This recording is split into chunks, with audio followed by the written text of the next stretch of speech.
Lunes 24 de agosto de 2020.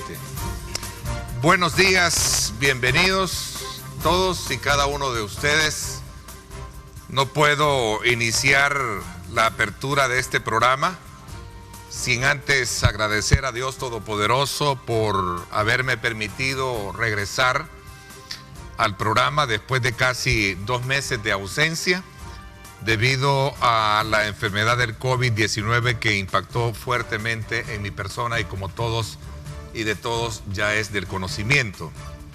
Quiero robarme unos minutos antes de presentar a nuestros invitados porque creo que es oportuno reconocer ese espacio, ese tiempo que cada uno de ustedes dispuso para poder de alguna manera elevar plegarias, para poder abrir un espacio de tiempo en su intimidad y poder de alguna manera pedir oraciones por mi pronta recuperación.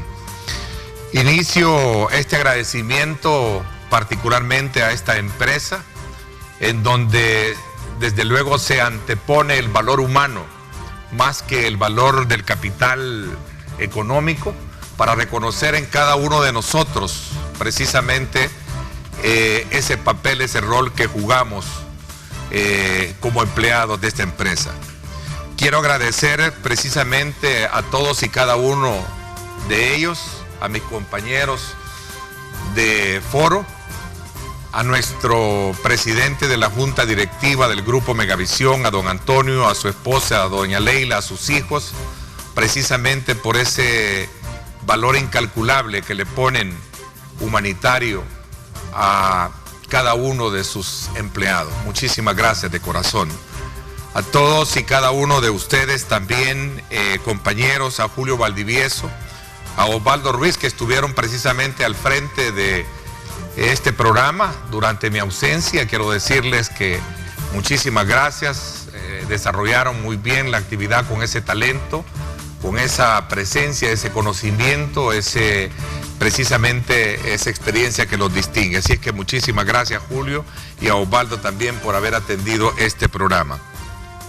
Aprovecho también para agradecerle al personal de salud del Hospital San Rafael de Santa Tecla, a su personal de enfermería, a los médicos, a su director, al doctor Yerles, por ese esfuerzo tan noble que hacen con los pacientes que sin duda alguna a diario reciben. También quiero agradecer especialmente a la Junta Directiva del Hospital de la Mujer en la Colonia Escalón por haberme dado y cedido el espacio para mi rehabilitación después de haber estado en ese estado crítico e iniciar precisamente todo el periodo de los 15 días y más hasta esta fecha en ese proceso de rehabilitación que hasta este momento pues ha dejado algunas secuelas que poco a poco, y les pido las disculpas si en su momento me quedo sin aire, para ir superando y vamos a ir superando.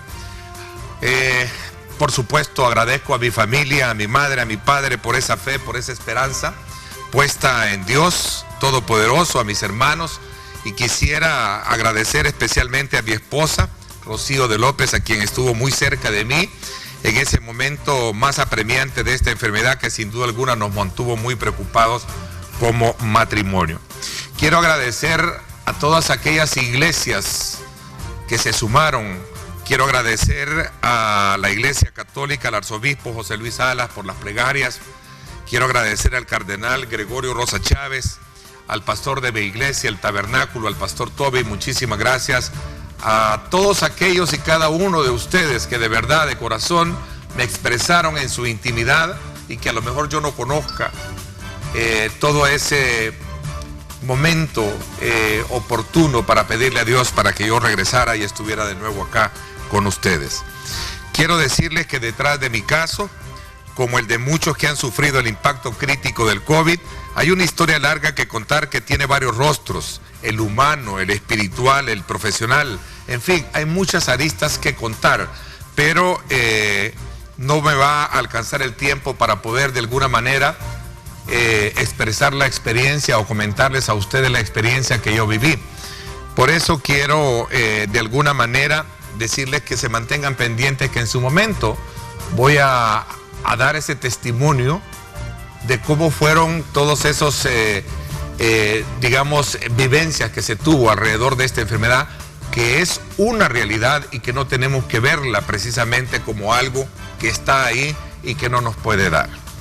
Así es que manténgase pendiente, que en su momento voy a dar ese testimonio largo de cómo yo en lo personal viví precisamente esta enfermedad, que si no es por el milagro hecho por Dios, no estaría con ustedes esta mañana. Por último, mi agradecimiento a las autoridades de salud. De verdad hacen, digamos, malabares para poder atender esa gran cantidad de demanda, de emergencias que hay.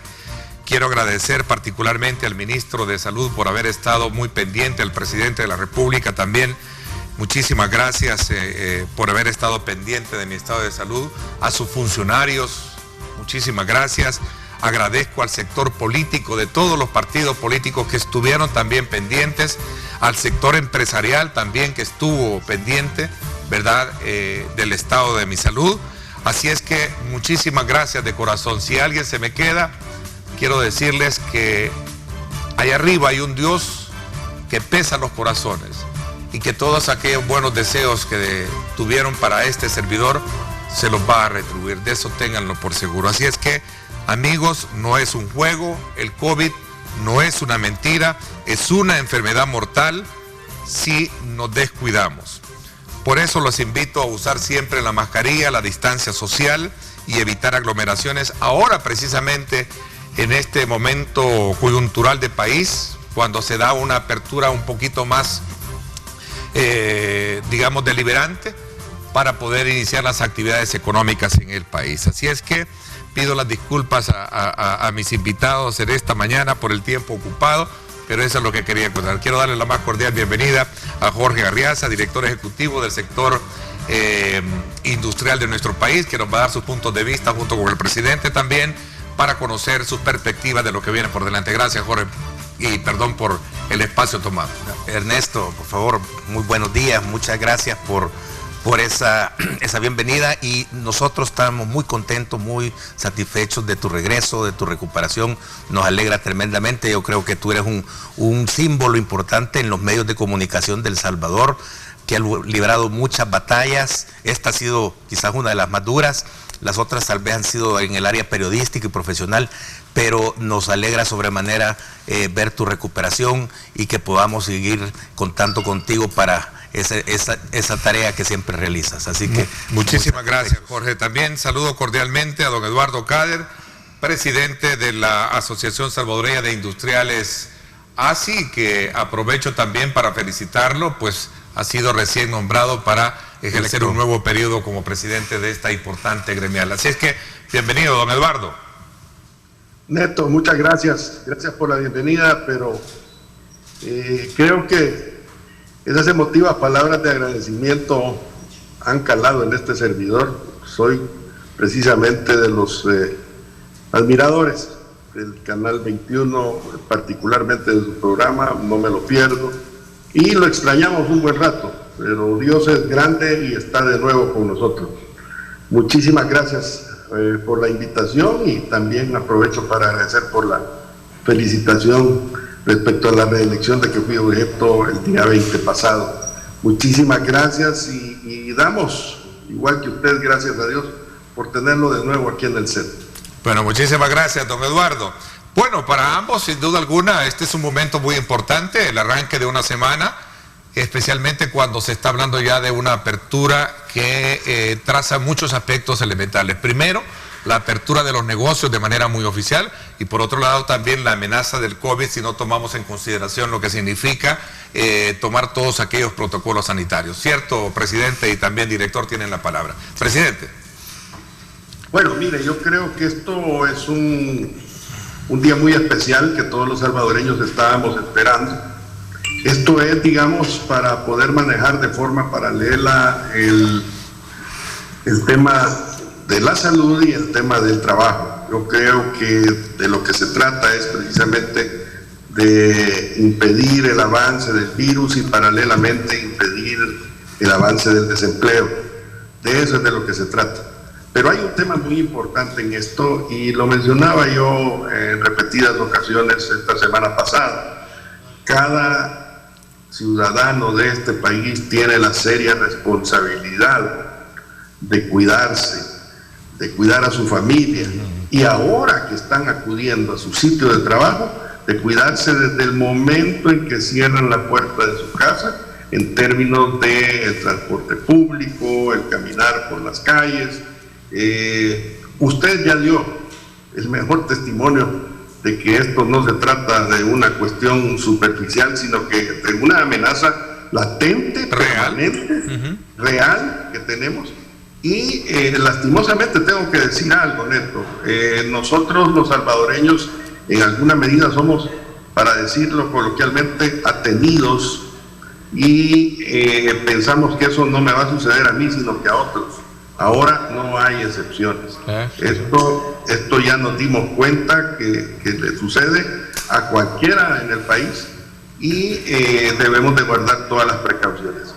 Sobran las campañas que la empresa privada, el ejecutivo, el legislativo, personas particulares han montado como para prevenir, y yo esperaría que por parte del sector informal principalmente, que es el que de alguna manera en la cultura falla un poquito, pues no suelten esa mascarilla, se estén lavando las manos, que usen el alcohol gel, y principalmente en el caso de ese tipo de negocios, pues el distanciamiento sea efectivo.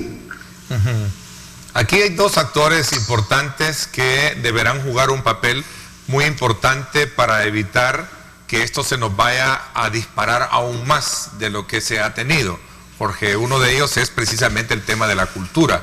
Entiendo de que desde muy tempranas horas de la mañana, incluso desde el fin de semana, las autoridades, por ejemplo, en el caso muy en particular, que dicen, ¿verdad?, al menos esa es parte de la discusión, que el sector transporte es un sector de contaminación, aunque eso es bien discutible, porque tuvimos prácticamente cuántos meses sin transporte colectivo y hubo un disparo y no estoy por qué defendiendo per se, ¿no?, lo que sería de este sector, pero lo que pasa es que detrás de todo esto lo que hay es una responsabilidad muy personal, y a eso quiero llegar, que es donde tiene que ver mucho el aspecto cultural, ¿no? Sí.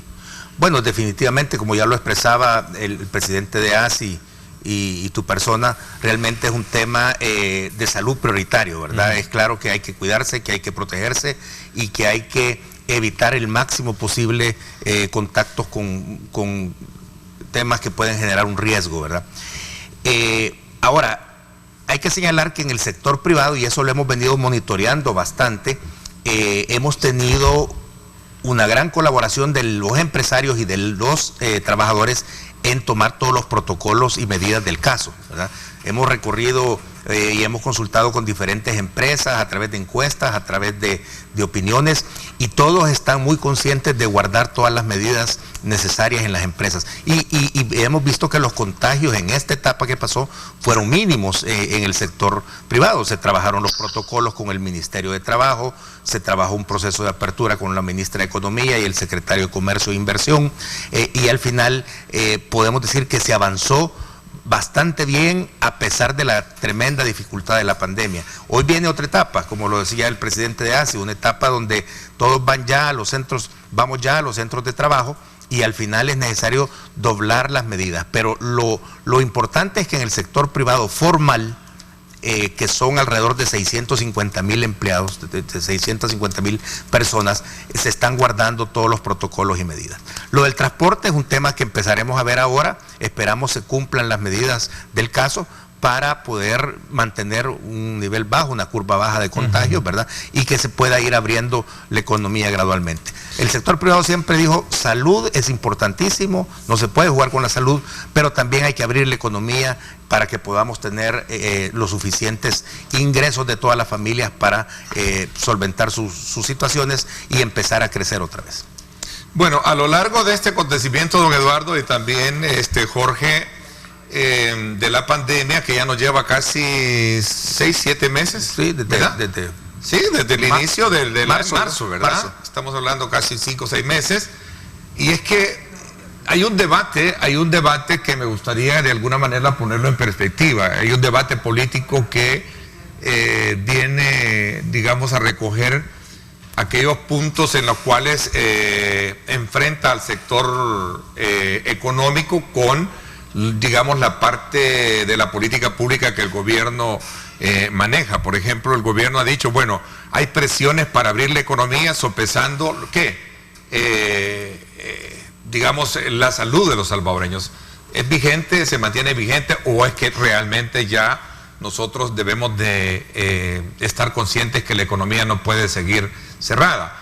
Hay países, ayer hacía un examen del comportamiento que están experimentando otros países. España, por ejemplo, ciertas provincias se están cerrando debido a un repunte en el pico de esta pandemia. ¿Cuál es la valoración que tienen ustedes al respecto? Don Eduardo. Bueno, mire, yo creo que es importante mencionar lo que ya decía nuestro director ejecutivo. En el sector productivo nosotros hemos tenido nula cifra relacionada con los contagios. La empresa privada anticipó, invirtió y se estructuró de tal forma de blindarse para en alguna medida tratar de evitar los contagios y se ha logrado hasta ahora. Lamentablemente los contagios han venido dándose fuera de las empresas y era muy difícil para cada uno de los empresarios, fuesen del tamaño que fueran, estar sin ingresos, estar desvinculados de sus empleados, quienes tenían que estar encuarentenados, por decirle así, en casa, algunos de ellos ya despedidos porque sus empresas fueron incapaces de poder seguir operando al no tener ingresos. Entonces, era muy difícil el encontrar ese balance del que estamos hablando ahorita, pero creo que los momentos más calientes de la pandemia han estado pasando. De hecho, revisando las estadísticas que se han dado en los últimos días, aparentemente los casos van a la baja. Y digo aparentemente porque se dice que no tenemos algún conocimiento real de las cifras, pero se hacía necesario que, llegado el momento, la apertura económica llegara. ¿Por qué? Porque esto se trataba precisamente del empleo, y cuando hablamos del empleo hablamos de la falta de ingresos en la familia, y esa situación estaba ya generando un punto en donde ya podíamos hablar incluso de hambre en el país, y cualquiera me dice, nadie se ha muerto de hambre, nadie ha ido a aquellos lejanos cantones donde realmente hay la profunda necesidad de tener los productos de primera necesidad, en donde de verdad el salvadoreño puro, campesino, ha tenido serias dificultades para alimentarse. Entonces, yo creo que el tema de mezclar lo de la salud con lo económico, pues ha sido el debate de todos estos meses. Claro. Y creo que hemos aterrizado en este momento en donde creo definitivamente ya era necesario. Es más, anticipo, y esto en ningún momento quiero que se tome a mal, anticipo que puede haber alguna escalada de casos por la falta de responsabilidad del salvadoreño, que no se sepa cuidar ni él, ni su familia, ni sus compañeros de trabajo. Pero eso no quiere decir de que el gobierno va inmediatamente a tomar acciones. Más bien creo yo que ahora hay la gran oportunidad de practicar el tema de zonificar la geografía en donde se están dando los contagios y entrarle con fortaleza a combatirla en ese lugar. ¿Cómo arrancan los sectores seriamente golpeados? Sí. Bueno, o sea, va a costar levantarnos. hay optimismo, hay restaurantes que han sido fuertemente golpeados, sectores informales o sectores débiles, digamos, de la economía, que emprendedores que estaban con con aquella energía de poder crecer, pero que lamentablemente estos meses fueron fuertes para, de alguna manera, parar sus actividades. Sí. Bueno, en el caso del sector industrial, hay 180,000 personas trabajando y laborando permanentemente. Comercio un poquito más, son como 225,000, pero el sector industrial representa una de las fuentes más importantes de empleo y de ingresos para los salvadoreños. Hay dos sectores dentro de la industria que prácticamente se mantuvieron operando: el sector alimentos y bebidas y el sector farmacéutico, porque no, era obvio pues que no podían parar por la necesidad de abastecer la cadena de suministros para todos, ¿verdad? Estos sectores empezaron ya desde hace varios meses, pues no pararon nunca con las medidas necesarias para poder guardar la salud de los trabajadores. Esa es una ventaja hasta cierto punto, porque ya hay un avance en cuanto a lo que ha operado.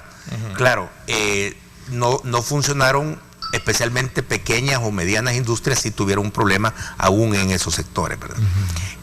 Los que reinician son textil y confección, que tiene casi 80,000 o 90,000 personas trabajando, y que empezó a trabajar 30, 40%, tal vez ahora diríamos que estaba a un 50% y vuelve a la normalidad, igual que plásticos, que ha sido un sector muy dinámico en la economía del país. Nuestro presidente es parte de ese sector y tiene que volver a reactivar, porque ha sido un sector bastante disminuido.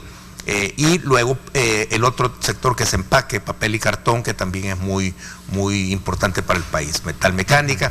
O sea, prácticamente hoy regresan todas las empresas, sí han sido todas, casi, excepto las que trabajaron muy golpeadas, ¿verdad? Desde las más grandes, empresas como la más grande de El Salvador, que tiene 12,000 empleados y llegó a tener menos de la mitad, pues operando, por el mismo problema del movimiento de los trabajadores, ¿verdad? Las empresas han invertido en estos meses muchos recursos en mover a sus trabajadores muy responsablemente para evitar que hubiera algún contagio y además poder desarrollar las labores en la empresa. Así que especialmente los pequeños quizás son los más afectados.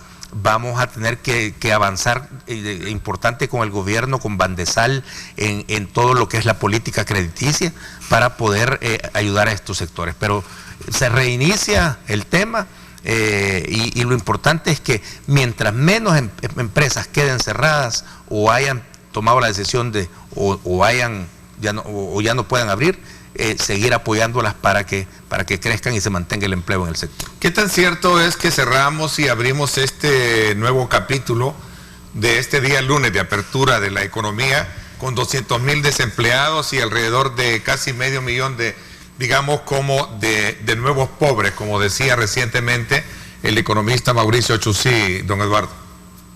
Mire, yo creo que nos podemos referir nosotros como Asociación Salvadoreña de Industriales a lo que respecta a nosotros. O sea, no se casan ustedes con esa cifra, digo, para poder de alguna manera creer que esto es así.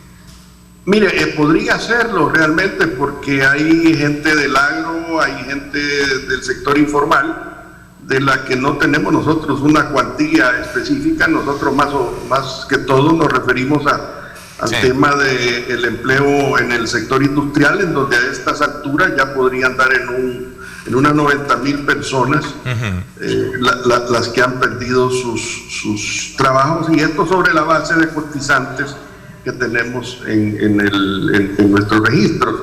Sí puede ser una cifra como la que hablaba Mauricio Chusí, pero lo desconocemos. No nos sorprendería, definitivamente. Yo creo que el tema, como dice Jorge Arriaza, es de que cada una de las empresas está regresando a trabajar, pero sumamente golpeada. Sí. Y el reflejo o el efecto de comenzar a trabajar ahora se va a ver después, no inmediatamente. Habla del caso de los restaurantes. Los restaurantes, pues si bien es cierto, abren, pero la gente todavía tiene miedo. Los hoteles, ¿verdad? Los hoteles, por ejemplo, Todos ellos se han preocupado de cumplir con todos los protocolos que trabajamos con el Ministerio de Trabajo y pues eso es lo que sucede. Ahora, la economía en este momento está muy por debajo y como otros lo señalan, años muy atrás de cómo estamos ahora. O sea, hemos retrocedido cualquier cantidad de años y tardaremos mucho en recuperarla. Nosotros tenemos una economía muy dependiente de las importaciones, por un lado, y muy dependiente de las exportaciones, por otro. Las exportaciones han bajado un 25-26%. Se dice que ahora, el mes recién pasado, se han recuperado, pero cuando hablamos de ese porcentaje que menciono, estamos hablando casi de 1.000 millones. Ojalá que eso se vaya restableciendo. Se han perdido contratos, se han perdido ventas. Es una situación complicada para cada uno de los empresarios. Ahorita creo yo que debemos de tener una perspectiva clara de que el año 2020 es un año perdido y que la pandemia hizo de las suyas como para no tener los resultados que cada uno pretendía tener en su negocio, desde la señora del canasto hasta el empresario más encopetado que pueda haber.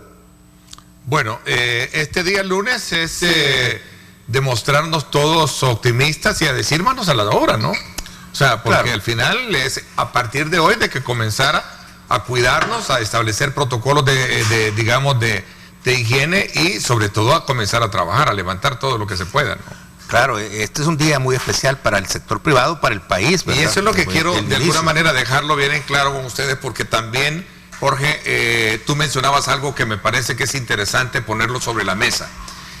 Y es precisamente el tema de la ayuda que se ha planteado a partir de los acuerdos que se han hecho políticos en la Asamblea Legislativa para la creación del fideicomiso y para que Bandesal, junto con otros sectores, por ejemplo también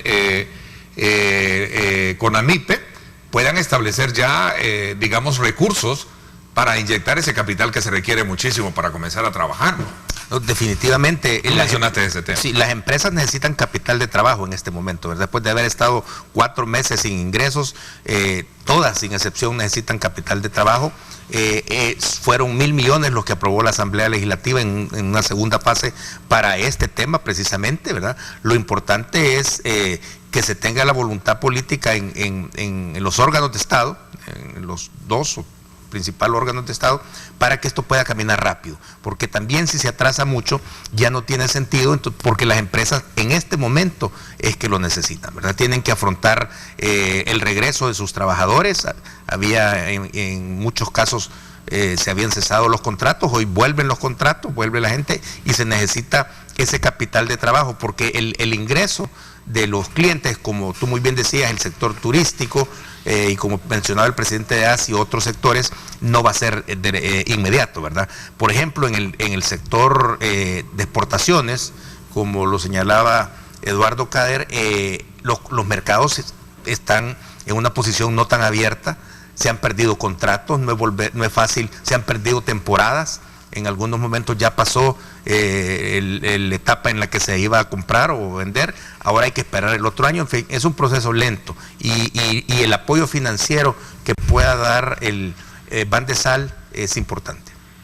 Bueno, yo creo, perdón, sí, Neto, sí. Yo creo que es importante mencionar de que el país en toda su estructura productiva en este momento necesita que se empiecen a dar por parte del gobierno o de las instituciones financieras medidas, como le decimos nosotros en ASI, de resucitación. Realmente no solo se trata de lo del financiamiento, sino que se trata también de facilidades para echar a andar un proyecto. Los emprendedores realmente han sorprendido. En cuestión de 5 meses los emprendedores han generado cualquier cantidad de negocios y algunos de ellos se quedarán permanentemente. Entonces debe de existir algún tipo de medidas que faciliten la echada a andar formal de ese tipo de negocios, por un lado. Por el otro lado, el tema fiscal tiene mucho que ver, por un lado, y por el otro debería de haber algún tipo de consideración respecto a la baja de algunos impuestos que puedan favorecer de alguna forma, o al menos una prórroga en el cumplimiento de los mismos, para que las empresas gocen un poquito más de flujo, un poquito más de liquidez. Asimismo, en ASI estamos por promulgando algo que para nosotros es importante, y aprovecho para mencionarlo aquí a toda la televidencia de Canal 21.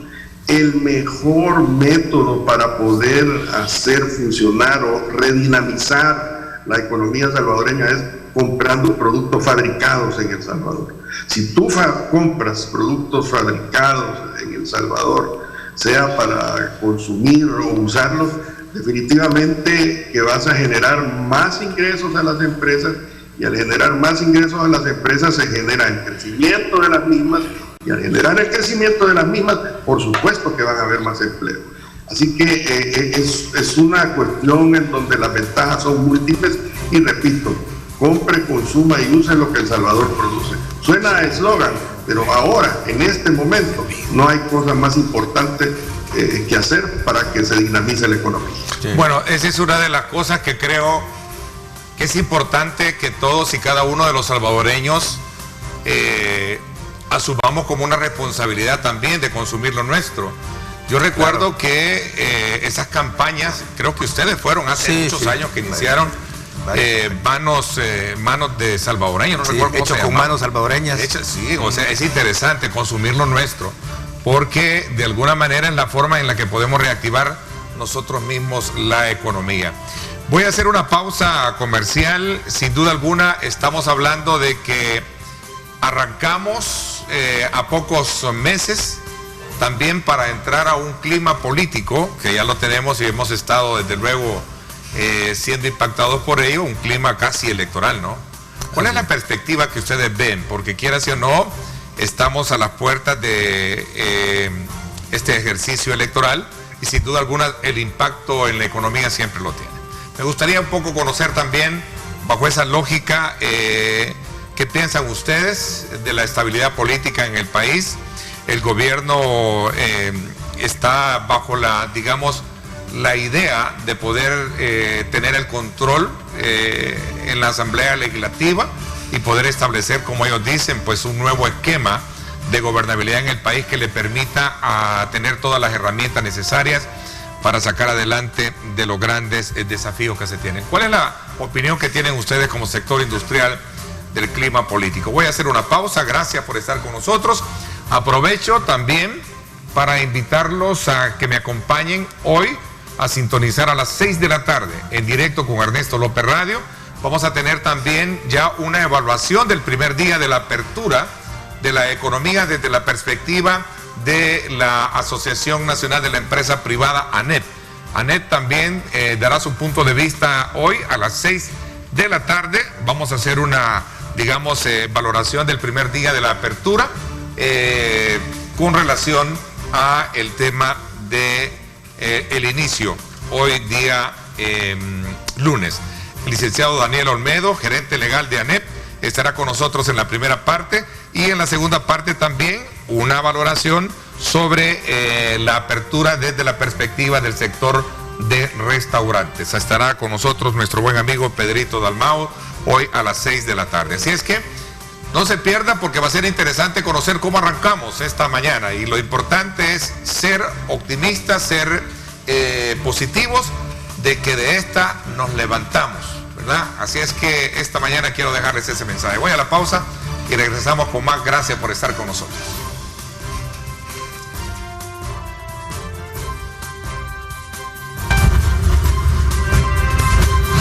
López. Bueno, gracias nuevamente por estar con nosotros. Agradecemos, como siempre, esa fiel sintonía a nuestro programa. Aquellos que nos están sintonizando a través de nuestra señal en Facebook, en Twitter, muchísimas gracias. Aprovecho también para agradecerle a toda la diáspora, a todos nuestros hermanos salvadoreños que estuvieron muy pendientes de mi estado de salud, a los salvadoreños en el mundo, ¿verdad? Muchísimas gracias, de verdad.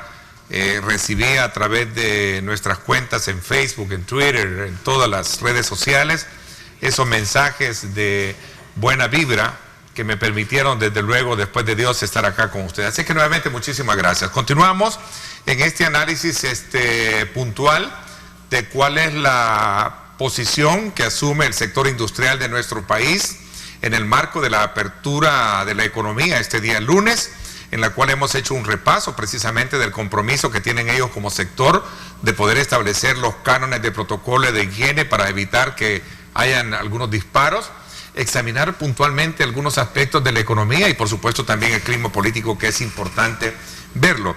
Quizás un poco quedándonos o deteniéndonos en el tema económico. Yo creo que es importante hacer hincapié también en el tema relacionado con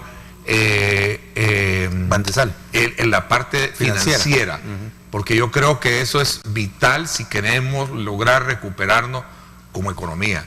Y está el fideicomiso, ¿no? Presidente de ACE y también Jorge.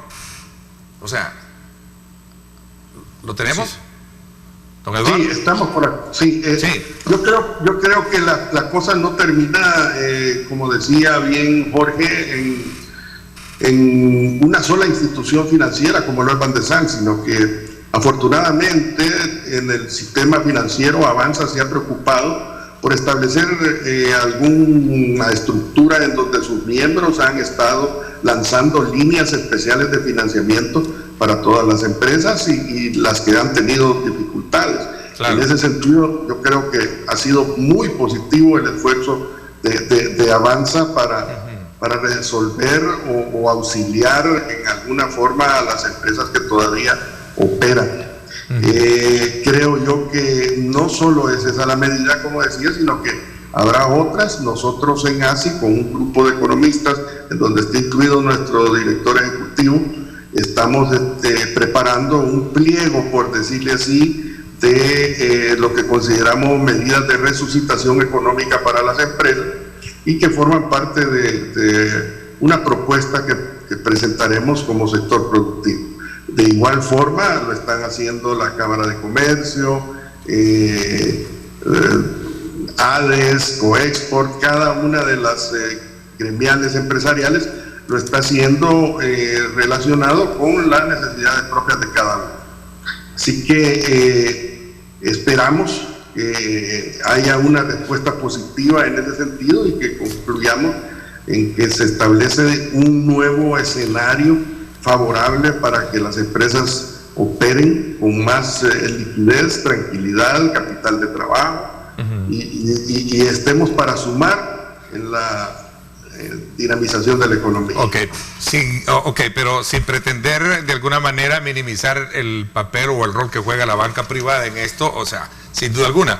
Pero yo sí un poquito y me detenía en el tema de Bandesal precisamente por el tipo y la línea de financiamiento que se tiene, pues porque entiendo que hay varios años, creo que son 2 años de gracia, ¿no? Para comenzar a pagar con un interés muy bajo, que creo que en la línea privada no se tiene, ¿no? Si me equivoco. Sí, sí.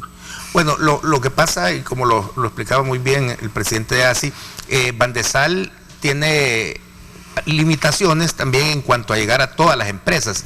En ese sentido, tiene que coordinar con Avanza y con la banca privada la posibilidad de ampliar esa cartera, ¿verdad? Porque al final muchas empresas ya son clientes de la banca, entonces el crédito tiene que llegar a través de los bancos necesariamente a las empresas. Ok. A ver, examinemos por cuestiones de tiempo, porque aprovecho también para invitar a nuestros televidentes en la segunda parte. Vamos a hacer una evaluación también con representantes de la Mesa Permanente del Transporte Colectivo. ¿Cómo está el transporte colectivo? Es vital también para que usted sepa quiénes o cuáles rutas son las que están operando.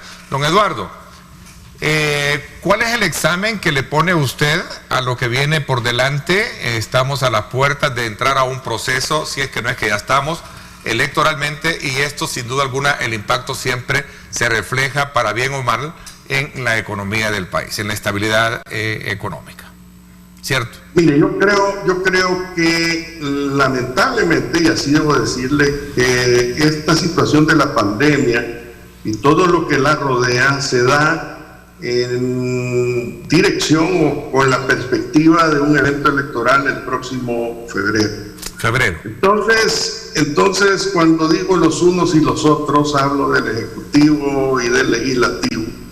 se encuentran en un regateo de fuerzas que no hacen más que confundir a toda la población.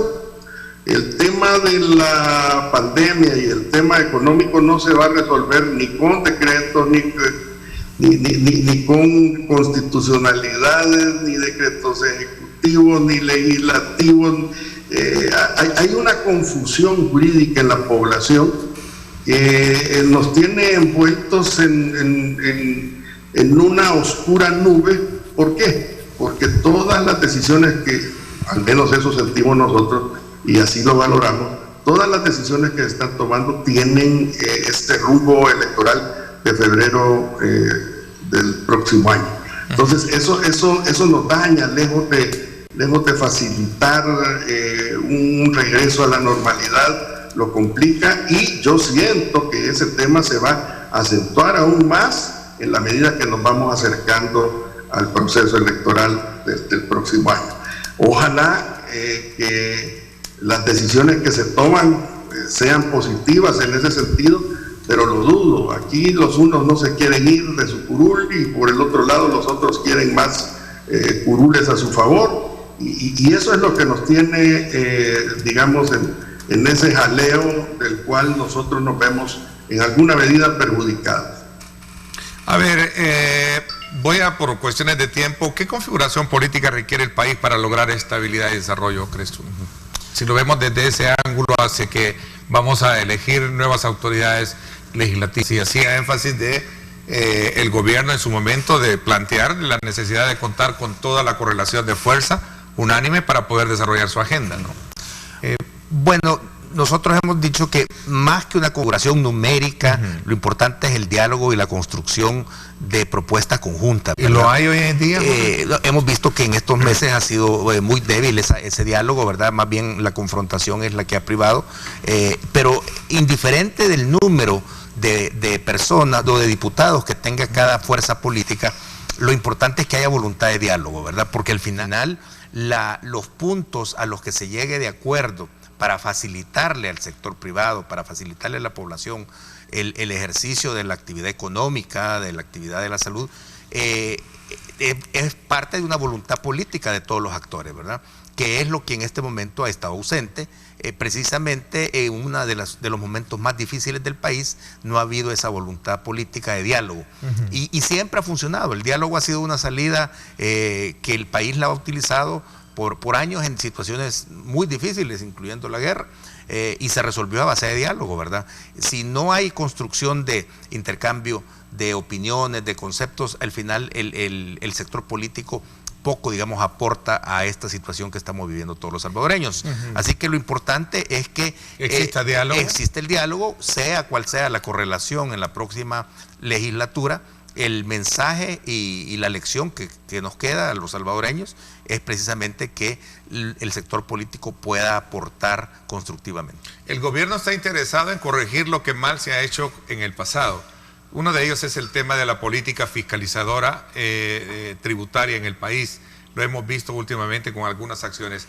¿Les preocupa o, digamos, cuál es el termómetro que ustedes le colocan a esta actuación, donde a raíz de lograr capitalizar fiscalmente sus arcas, el gobierno está buscando de alguna manera atacar la evasión y la ilusión en nuestro país? Lo hemos visto recientemente con algunos casos que han sido incluso ya ventilados en los tribunales. Yo creo que es importante mencionar de que todos los salvadoreños, sean empresarios, funcionarios, ministros, todos estamos obligados a pagar impuestos de acuerdo a lo que rezan las leyes de nuestro país. Pero el procedimiento para evitar la evasión pasa por todo un proceso que es el que debemos de seguir. O sea, hay un debido proceso que es el que hay que saber ejecutar y no saltárnoslo para que no se den malos entendidos o equivocaciones de 288 millones como el que vimos recientemente, y que tuvo un foro en todos los personeros del gobierno. Lamentablemente no se sabía... A ver, pero también avalado por la Fiscalía, ¿no? Porque la Fiscalía también manejó esa cifra. Precisamente, quien lo haya manejado, ya hubo mea culpas de la misma Fiscalía, en donde decía que se había equivocado, cometido un error. Sí, había. Entonces, yo creo que ese tipo es muy delicado, por cierto, hay que decirlo con nombre y apellido, ¿no? Así es, y a eso es a lo que me refiero. Es muy delicado porque suena con un sesgo político. Uno piensa, en lo primero que uno piensa es en persecución, y no se trata de eso. Por eso aclaraba al principio, todos debemos de pagar impuestos, nadie está fuera del cumplimiento de esa ley, pero siempre y cuando se cumple el debido proceso para que cada quien responda por sí. Ok, una pregunta ya para finalizar, porque se nos fue el tiempo. ¿Cuánto tiempo creen ustedes que va a tardar, en recuperar la economía y tal vez o ponernos a tono a lo que podríamos creer que podríamos seguir mejor? ¿Cuánto tiempo creen que necesitamos? Presidente y Jorge.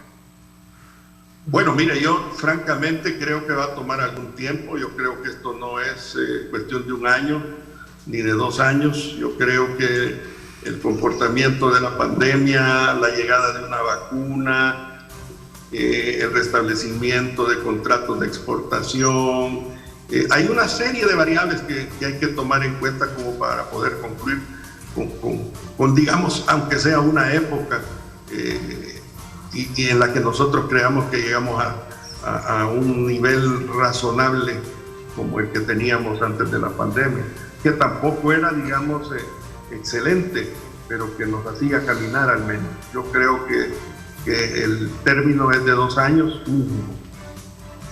Ok, Jorge. No, coincido. Es decir, es un proceso de recuperación lento. Recordemos que estamos llegando a cifras de los años 80, menos 9% del crecimiento del PIB. Solo se dio en el año 80 y esto va a tardar un par de años en volver a la normalidad. La académica Carmen Gaída Lazo esta mañana publica uno de los matutinos, un estudio en el que ella dice el ajuste fiscal que se nos viene. Esto es como, ¿qué? Una guacalada de agua fría más para la economía, o es que es necesario también sincerarnos con lo que este país necesita. ¿Qué piensan ustedes? Bueno, basta ver las cifras de endeudamiento. Es claro que cuando ya llegamos casi al 100% de deuda con relación a lo que producimos en el año, el gobierno tiene que pensar en ajustes fiscales. Nosotros consideramos que no, que definitivamente la mejor forma de reactivar la economía es no incrementando los impuestos, sino incrementando el crecimiento de esa economía para que pueda tener más ingresos el gobierno. Pero ese es un tema que tendrá que discutir el Ejecutivo también con los organismos internacionales para determinar a qué compromiso se llegó a cambio de tener este nivel de deuda. Ok, bueno, don Eduardo, reflexión final. ¿Qué espera de esta apertura? Bueno, ¿sí? Yo creo que lo importante es que cada uno de los salvadoreños tenga la responsabilidad individual, número 1, de protegerse. Hablando en términos de salud, esto es real y la responsabilidad sobrecae en cada uno de nosotros, por un lado. Y por el otro lado, en el lado económico, pues tratemos y conservemos nuestra estructura productiva consumiendo productos salvadoreños. Creo que hay que tener un poquito de paciencia y no comer ansiedad, como dicen, porque esto va a tomar tiempo. Okay. Debemos de asumir responsabilidad en nuestros negocios también, y ojalá obtengamos por parte del Ejecutivo algún nivel de medidas de resucitación económica, no solo para la grande, mediana, sino que también para la pequeña y microempresa, que es la más importante del país. Es la que representa el 95% de la producción de nuestro país. Ok, muchas gracias. Les agradezco a ambos el que me hayan permitido abrir la semana, desde luego, con este nuevo encuentro con mi público, ¿verdad? Muchísimas gracias, Jorge, te agradezco muchísimo. Un gusto, Ernesto, estar contigo en este primer día de labores y muy contentos. Gracias. También, don Eduardo, gracias también. Le agradezco mucho y felicitaciones también por este nuevo periodo que asume como presidente de la ASI. Muchas gracias, Neto, pero principalmente darle gracias a Dios por tenerlo de nuevo en el CEP. Nos alegra muchísimo y compartimos la alegría de su familia de ya tenerlo ahí en el calor del hogar. Muchísimas gracias. Nos vamos a la pausa. Dice el Ministerio de Transporte, dice que por ley todos los transportistas están obligados a dar el servicio o de lo contrario pueden ser sancionados. Se estipula que el 50 al 80% de las unidades están circulando. El sector transporte aduce de que no tienen las condiciones económicas para operar bajo los términos en los cuales se ha planteado las medidas para circular. Ese es el tema que vamos a tener cuando regresemos.